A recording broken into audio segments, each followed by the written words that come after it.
Alin po? 10 lang. Yan guys.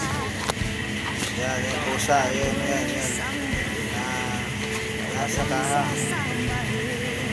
Kaya patasya yan, oh. Napakasya, eh. Ito na yung aming kusina ni Rose.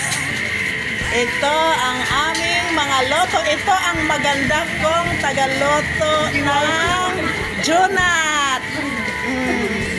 Ito naman si Salvi naglolo.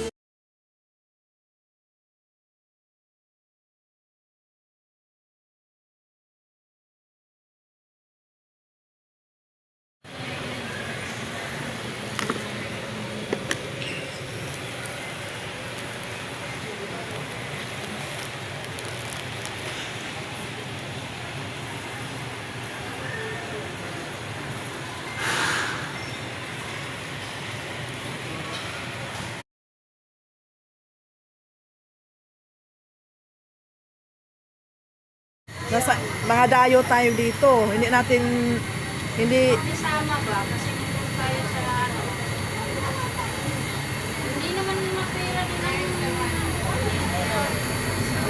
inisip nila dayo tayo ang hindi naman yung sa lahat ng bagay.